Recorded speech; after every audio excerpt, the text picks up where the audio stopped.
hello, good morning. It's Monica from Life is Art, and this is the Sunday 11 a.m. technique at the December in Lapland online crop. Normally we're on at 11. My apologies, I had to bump it an hour. But we are here now and ready to craft. If you're joining me live, just say hello or howdy so I know you're here. And if you're watching later, just drop a comment because I'd be happy to know that you were watching and seeing what we've been up to. I see that my mom is watching. Good morning, Mom. And Robin's here too. Good morning. Alrighty, so we are going to be creating today with some die cuts. And when you think about the dies that you have and the papers that you have, sometimes you get down to very few little pieces of your paper left and you still want to create something. You want to use that paper, and that is where die cuts can sometimes come in and save the day. And so that's what we're going to be looking at today. We're going to start out with a regular card base. This is just basic white, 4 1/4 by 5 1/2. It's been cut to 8 1/2 by 5 1/2, scored at 4 1/4, and we're going to fold it in the center. But this time we're creating our card on the landscape. We're also going to be using a couple of sets of dies, and that makes sense given that we're looking at die cuts. We're going to be using the Nested Essentials dies and the mini alphabet dies, and these are two that I go back to again and again and again. They're great staple dies to have in your stash. So this looks a little jumbled, but that's the Nested Essentials dies, and this is the mini alphabet dies. And so let's get started. We're also going to be using a stamp set, the Peaceful Season. Again, this is one I have been using over and over again, and so we're using it again today. Okay, we're going to create directly onto our card front, and I don't often do that, but it can be very effective when you do. One of the demos or techniques that I showed a couple days ago, I was working directly on the card front. I didn't add any layers of anything underneath. And, you know, especially with Christmas cards, a nice white base works really well. Hey, Deborah, good morning. So the first thing we have is the mini alphabet dies. And with our mini alphabet dies, I have taken two different kinds of paper. I've taken black cardstock, and I've also taken the brushed silver foil. If you haven't looked at this brushed silver foil, it looks a lot like stainless steel, but it has a lovely texture, and you can actually feel the texture because of the brush lines on it. And it's just sort of warm and glowy and lovely. And sometimes think you can buy it in a pack with silver and gold. And silver and gold work so well for holiday crafting and special occasions like birthdays, anniversaries. So I've gone ahead with my mini alphabet dies, and I have cut out of basic black cardstock and the silver brushed foil the word Merry. Okay, because we're thinking of a Christmas card today.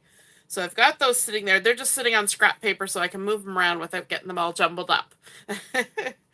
And then I've also used my Nested Essentials dies to cut out some little banners. And these were using the second smallest little banner die. And yes, it doesn't look like they'll fit, but they will. And I have cut these out of the Reindeer Days papers. And I really liked that the one side of the paper had large patterns with the reindeer and trees and all that kind of goodness, but the back side had much smaller patterns, and that works really well for this type of project where you're going to be die cutting the shapes and using them this way. So having a small pattern really helps. Now, one thing I did to kind of switch it up, this plaid is actually a fairly large-ish pattern, but I cut it on the diagonal. So we're getting a diagonal plaid instead of a straight plaid. And that made it work a lot better on the small footprint of this little die. And I love how there's double stitching around the edges of these die cuts.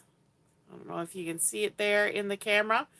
It just gives it a really nice, fancy finished edge. Okay, so we're going to start, and I'm just going to scooch my card base out of the way for this. We're going to start doing some gluing together. And in this process, we are going to be doing some drop shadow. And that is why I have my black letters and my silver letters. So my black is going to be my shadow, and my silver is going to be the on top part. The on top part. I don't know how you'd say it, but it's the on top part. So what we're going to do is we've got our ink on our hand. We're just going to grab in the upper right corner of our letter.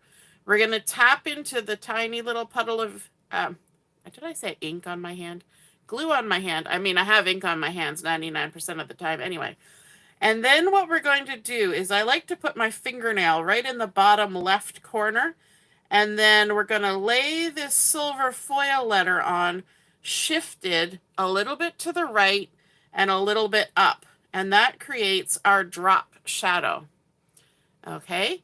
And then what we can do is we can bring one of our little banners down here. Like that. I'm kind of using the lines to help me. Again, we're going to grab it in the upper right corner. We're going to tap it in the glue, tap it off the glue, and then we're going to center this as best we can on that little banner. This is a really quick process. When you think it only takes a minute to die cut and then just a minute to do our tap, tap, tap gluing, and quick and easy. Okay, let's glue up our E. We're going to drop that black down and to the left. So the silver goes up and to the right. Oops. I've got an alarm going off on my phone.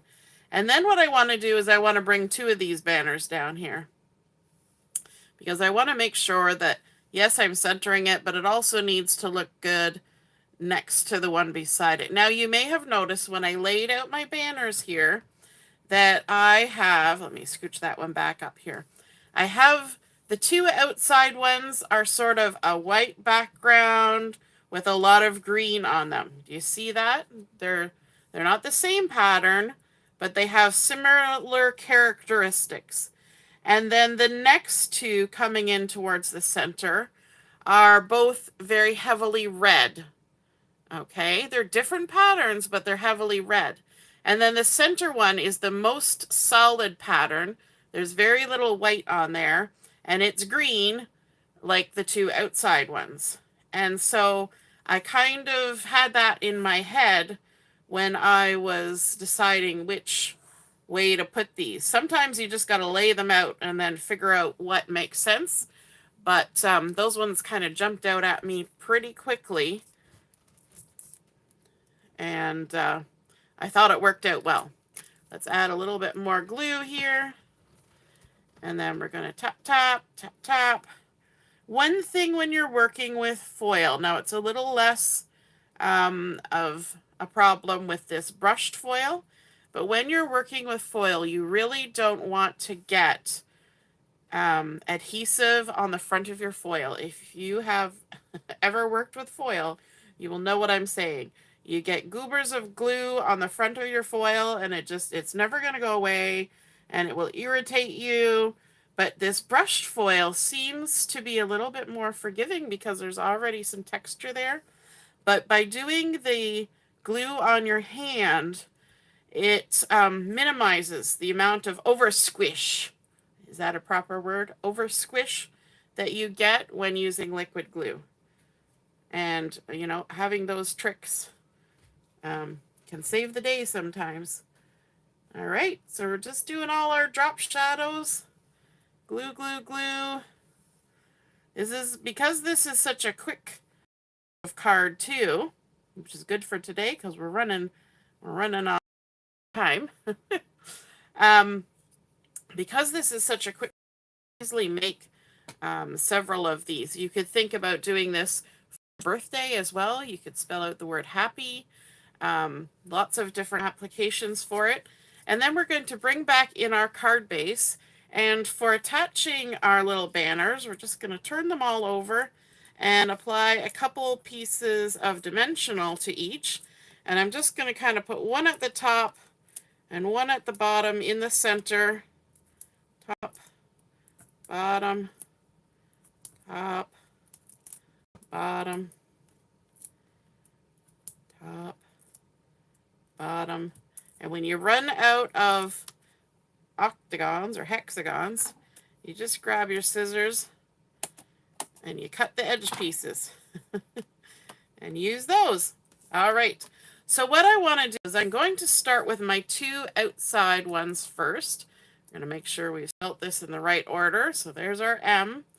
And on this particular card, let's see, we'll get ourselves kind of centered-ish here. On this card, I'm going to come down about 3/4 of an inch, and then I'm going to tip my little banner a little bit, maybe 1/8 of an inch in at the top. And the reason I'm paying attention to the measurements is because I'm going to do the same on the other side. I'm going to come 3/4 of an inch down, and then I'm going to tip about 1/8 of an inch in. And that's going to help keep things stable. Now, without taking the backing off, I'm going to put my R in the center. Okay, I'm just eyeballing.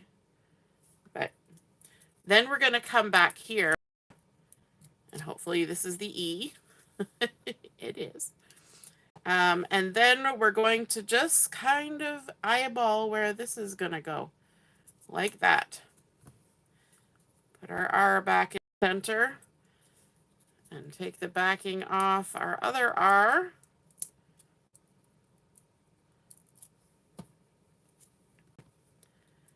I like that it's kind of popped up like this with the dimensionals. We're going to line that one up. We're making a very gentle swag. We couldn't make too dramatic of a swag because the size of our banners wouldn't allow for it, but there's a very gentle sort of swoop happening.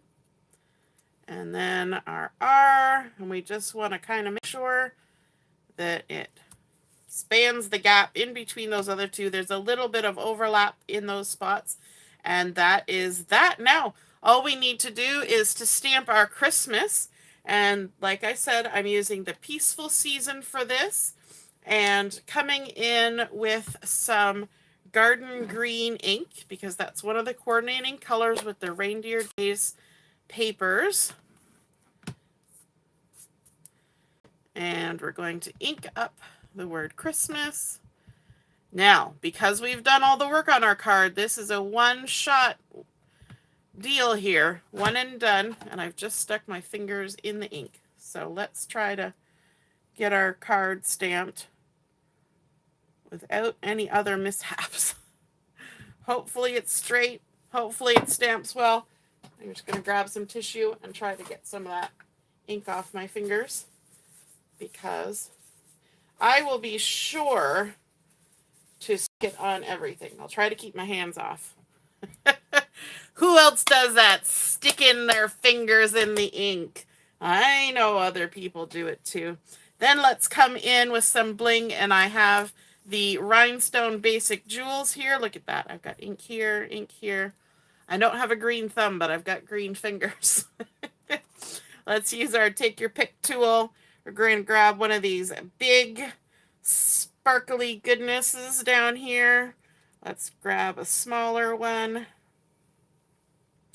Just make some little scattered sparkly bits on our card like that.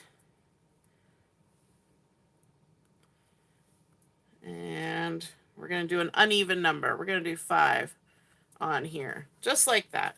5 little sparkly bits, and that's it. That is our completed card, using our dies for the win, making use of our scrappy bits of paper that are left when we're almost done with our paper, and just layering them up. I like the dimension that it creates using those dimensionals in behind. You don't even need to use any ribbons or bows or strings or anything on here. It gives you the impression of a nice little Merry Christmas banner Super fun using those drop shadows with the brushed silver foil and the black cardstock, layering them up, and then a little bit of sparkle gem and a stamped Christmas. I hope you guys enjoyed seeing that technique and of the drop shadows and using the banners to create something from your scraps. Die cuts for the win. I hope you enjoyed that. If you create a project like this, take a picture of it, pop it in the comments where I post my photos, and then we can all see and be inspired by your artwork. All right, have a wonderful day. We'll be on in just a few minutes for Chat and Craft. We'll see you then. Toodaloo. Bye.